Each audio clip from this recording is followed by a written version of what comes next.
بسم اللہ الرحمن الرحیم۔ سننے اور دیکھنے والے تمام دوستوں کو خلوص بھرا سلام۔ میں امید کرتا ہوں کہ آپ تمام دوست خیریت سے ہوں گے۔ اللہ رب العزت سے دعا ہے کہ اللہ پاک آپ تمام دوستوں کی جائز حاجات کو پورا فرمائیں، آمین۔ پیارے دوستو، کیا خوب کہا ہے کسی نے کہ محمد سے وفا تو نے تو ہم تیرے ہیں، کہ محمد سے وفا تو نے تو ہم تیرے ہیں، یہ جہاں چیز ہے کیا لوح و قلم تیرے ہیں۔ آواز اور تصویر کی دنیا کے عزیز دوستو، آج آپ دوستوں کے سامنے خلیفہ ہارون الرشید کے 16 سالہ بیٹے کی زندگی کے عجائب واقعات بیان کرنے جا رہا ہوں۔ کیسے ایک عیاش نوجوان اپنی عیاشیاں چھوڑ کے گارے کا مزدور بن گیا، اور کیوں اس نوجوان نے مرنے کے بعد اپنی لاش کو گردن میں رسی ڈال کر مکان کے ارد گرد گھسیٹنے کی وصیت کی۔ عزیز دوستو، ویڈیو کی جانب چلنے سے پہلے میری اپنے تمام دیکھنے اور سننے والے دوستوں سے گزارش ہے کہ ہمارے اس چینل کو سبسکرائب کر دیں اور ویڈیوز کو اپنے دوستوں کے ساتھ شیئر ضرور کریں۔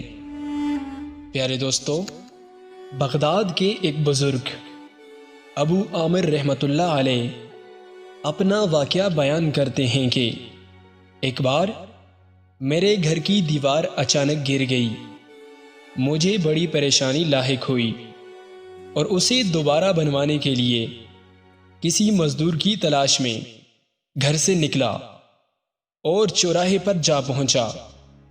وہاں مختلف مزدوروں کو دیکھا جو کام کے انتظار میں بیٹھے تھے۔ ان میں ایک نوجوان بھی تھا جو سب سے الگ تھلگ کھڑا تھا۔ اس کے ایک ہاتھ میں تھیلا اور دوسرے ہاتھ میں تیشا تھا۔ میں نے اس نوجوان سے پوچھا، کیا تم مزدوری کرو گے؟ نوجوان نے جواب دیا، جی ہاں۔ میں نے کہا، گارے کا کام کرنا ہوگا۔ نوجوان کہنے لگا، ٹھیک ہے، لیکن میری 3 شرطیں ہیں۔ اگر تمہیں منظور ہوں تو میں کام کرنے کے لیے تیار ہوں۔ پہلی شرط یہ ہے کہ تم میری مزدوری پوری ادا کرو گے۔ دوسری شرط یہ ہے کہ مجھ سے میری طاقت اور صحت کے مطابق کام لو گے، اور تیسری شرط یہ ہے کہ نماز کے وقت مجھے نماز ادا کرنے سے نہیں روکو گے۔ میں نے یہ تینوں شرطیں قبول کر لیں اور اسے ساتھ لے کر گھر آ گیا، جہاں میں نے اسے کام بتایا اور کسی ضروری کام سے باہر چلا گیا۔ جب میں شام کے وقت واپس آیا تو دیکھا کہ اس نے عام مزدور سے 2 گنا کام زیادہ کیا تھا۔ میں نے بخوشی اس کی اجرت ادا کی اور وہ چلا گیا۔ دوسرے دن میں اس نوجوان کی تلاش میں دوبارہ اس چوراہے پر گیا، لیکن وہ مجھے نظر نہیں آیا۔ میں نے دوسرے مزدوروں سے اس کے بارے میں دریافت کیا تو انہوں نے بتایا کہ وہ باقی ہفتے میں صرف 1 دن مزدوری کرتا ہے، باقی دن اللہ تعالیٰ کی عبادت میں گزارتا ہے۔ یہ سن کر میں سمجھ گیا کہ وہ عام مزدور نہیں بلکہ کوئی خاص آدمی ہے۔ میں نے ان سے اس کا پتہ معلوم کیا اور اس جگہ پہنچا تو دیکھا کہ وہ نوجوان زمین پر لیٹا ہوا تھا اور اسے سخت بخار تھا۔ میں نے اس سے کہا، میرے بھائی، تو یہاں اجنبی ہے، تنہا ہے اور پھر بیمار بھی ہے۔ اگر پسند کرو تو میرے ساتھ میرے گھر چلو اور مجھے اپنی خدمت کا موقع دو۔ اس نے انکار کر دیا، لیکن میرے مسلسل اصرار پر وہ مان گیا۔ لیکن اس نے ایک شرط رکھی کہ وہ مجھ سے کھانے کی کوئی شے نہیں لے گا۔ میں نے اس کی یہ شرط منظور کر لی اور اسے اپنے گھر لے آیا۔ وہ 3 دن میرے گھر پر قیام پذیر رہا، لیکن اس نے نہ کوئی چیز کا مطالبہ کیا اور نہ ہی کوئی چیز کھائی۔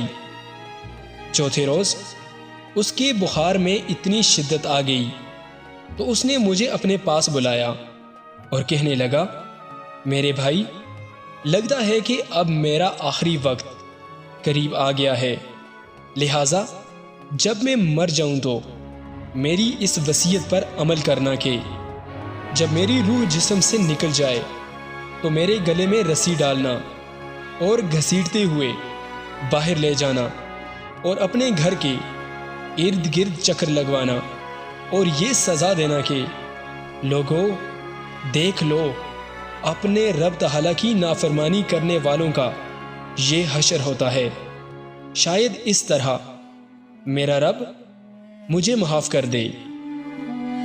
جب تم مجھے غسل دے چکو تو مجھے انہی کپڑوں میں دفن کر دینا، پھر بغداد میں خلیفہ ہارون الرشید کے پاس جانا اور یہ قرآن مجید اور انگوٹھی انہیں دینا اور میرا یہ پیغام بھی دینا کہ اللہ عز و جل سے ڈرو، کہیں ایسا نہ ہو کہ غفلت اور نشے کی حالت میں موت آ جائے اور بعد میں پچھتانا پڑے، لیکن پھر اس سے کچھ حاصل نہ ہوگا۔ وہ نوجوان مجھے یہ وصیت کرنے کے بعد انتقال کر گیا۔ میں اس کی موت کے بعد کافی دیر تک آنسو بہاتا رہا اور غمزدہ رہا۔ پھر نہ چاہتے ہوئے بھی میں نے اس کی وصیت پوری کرنے کے لیے ایک رسی لی اور اس کی گردن میں ڈالنے کا قصد کیا تو کمرے کے ایک کونے سے ندا آئی کہ اس کے گلے میں رسی مت ڈالنا، کیا اللہ عز و جل کے اولیاء سے ایسا سلوک کیا جاتا ہے؟ یہ آواز سن کر میرے بدن پر کپ کپی طاری ہو گئی۔ یہ سننے کے بعد میں نے اس کے پاؤں کو بوسہ دیا اور اس کے کفن و دفن کا انتظام کرنے کو چلا گیا۔ اس کی تدفین سے فارغ ہونے کے بعد میں اس کا قرآن مجید اور انگوٹھی لے کر خلیفہ کے محل کی جانب روانہ ہو گیا۔ وہاں جا کر میں نے اس نوجوان کا واقعہ ایک کاغذ پر لکھا اور محل کے داروغہ سے اس سلسلے میں بات کرنا چاہی تو اس نے مجھے جھڑک دیا اور اندر جانے کی اجازت دینے کی بجائے اپنے پاس بیٹھا لیا۔ آخر کار خلیفہ نے مجھے اپنے دربار میں طلب کیا اور کہنے لگا، کیا میں اتنا ظالم ہوں کہ مجھ سے براہ راست بات کرنے کی بجائے رکے کا سہارا لیا؟ میں نے عرض کی کہ اللہ تعالیٰ آپ کا اقبال بلند کرے، میں کسی ظلم کی فریاد لے کر نہیں آیا بلکہ ایک پیغام لے کر حاضر ہوا ہوں۔ خلیفہ نے اس پیغام کے بارے میں دریافت کیا تو میں نے وہ قرآن مجید اور انگوٹھی نکال کر اس کے سامنے رکھ دی۔ خلیفہ نے ان چیزوں کو دیکھتے ہی یہ کہا، یہ چیزیں تجھے کس نے دیں؟ میں نے عرض کی، ایک گارا بنانے والے مزدور نے۔ خلیفہ نے ان الفاظ کو 3 بار دہرایا، گارا بنانے والا؟ کافی دیر رونے کے بعد مجھ سے پوچھا، وہ گارا بنانے والا اب کہاں ہے؟ میں نے جواب دیا، وہ مزدور فوت ہو چکا ہے۔ یہ سن کر خلیفہ بے ہوش ہو کر گر گیا اور عصر تک بے ہوش رہا۔ میں اس دوران حیران و پریشان وہیں موجود رہا۔ پھر جب خلیفہ کو کچھ افاقہ ہوا تو مجھ سے دریافت کیا کہ اس کی وفات کے وقت تم اس کے پاس تھے؟ میں نے اسبات سے سر ہلا دیا تو کہنے لگا، اس نے تجھے کوئی وصیت بھی کی تھی؟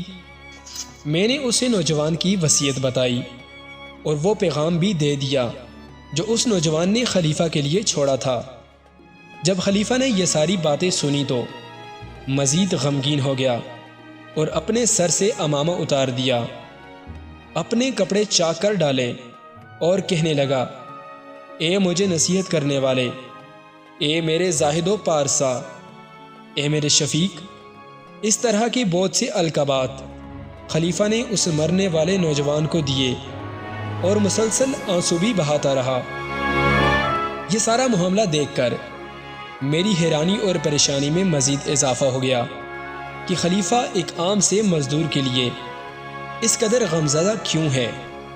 جب رات ہوئی تو خلیفہ نے مجھ سے اس کی قبر پر لے جانے کی خواہش ظاہر کی تو میں اس کے ساتھ ہو لیا۔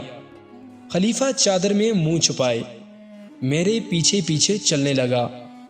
جب ہم قبرستان میں پہنچے تو میں نے ایک قبر کی طرف اشارہ کر کے کہا، علی جا، یہ اس نوجوان کی قبر ہے۔ خلیفہ اس کی قبر سے لپٹ کر رونے لگا۔ پھر کچھ دیر رونے کے بعد اس کی قبر کے سرہانے کھڑا ہو گیا اور مجھ سے کہنے لگا، یہ نوجوان میرا بیٹا تھا، میری آنکھوں کی ٹھنڈک اور میرے جگر کا ٹکڑا تھا۔ ایک دن یہ رقص و سرور کی محفل میں گم تھا کہ مکتب میں کسی بچے نے یہ آیت کریمہ تلاوت کی۔ ترجمہ: کیا ایمان والوں کو ابھی وہ وقت نہ آیا کہ ان کے دل جھک جائیں اللہ کی یاد کے لیے؟ جب اس نے یہ آیت سنی تو اللہ تعالیٰ کے خوف سے تھر تھر کانپنے لگا اور اس کی آنکھوں سے آنسو کی جھڑی نکل گئی اور یہ پکار پکار کر کہنے لگا، کیوں نہیں، کیوں نہیں؟ اور یہ کہتے ہوئے محل کے دروازے سے باہر نکل گیا۔ اس دن سے ہمیں اس کے بارے میں کوئی خبر نہ ملی، یہاں تک کہ آج تم نے اس کی وفات کی خبر دی۔ پیارے دوستو، یہ تھا خلیفہ ہارون الرشید کا بیٹا، جس نے خوف خدا سے اپنی زندگی بدل ڈالی، اور اللہ تعالیٰ نے اس نوجوان کو اپنا ولی بنا لیا۔ عزیز دوستو، یہ دنیا فانی ہے، یہ 4 دن کی چاندنی ہے، پھر اندھیری رات ہے۔ یہ واقعہ واضح دلیل ہے کہ یہ دنیا کچھ بھی نہیں۔ جو مزہ اللہ کی یاد میں ہے وہ اس دنیا کی رنگینیوں میں نہیں۔ آئیے مل کر اپنے رب سے توبہ کریں۔ ہمارا مالک بڑا رحمان اور رحیم اور بخشنے والا ہے۔ اس سے پہلے کہ ہماری زندگی ختم ہو جائے، اللہ پاک ہم سب کو اپنی وسیع رحمت کے صدقے معاف فرمائیں، آمین۔ پیارے دوستو، میں امید کرتا ہوں کہ ویڈیو آپ دوستوں کو پسند آئی ہوگی۔ ویڈیو پسند آ جائے تو اسے اپنے دوستوں کے ساتھ شیئر ضرور کیجیے گا، اور مزید معلوماتی ویڈیوز حاصل کرنے کے لیے ہمارے اس چینل کو سبسکرائب ضرور کیجیے گا، اور ساتھ میں لگے گھنٹی کے بٹن کو دبا دیجیے گا تاکہ مستقبل میں آنے والی نئی ویڈیوز کی نوٹیفیکیشن سب سے پہلے آپ کو موصول ہوتی رہیں۔ انہی الفاظ کے ساتھ مجھے دیجیے اجازت۔ سانسوں نے اگر وفا کی تو اگلی بار ایک اور نئی ویڈیو کے ساتھ آپ کی خدمت میں حاضر ہوں گا۔ تب تک کے لیے اللہ حافظ۔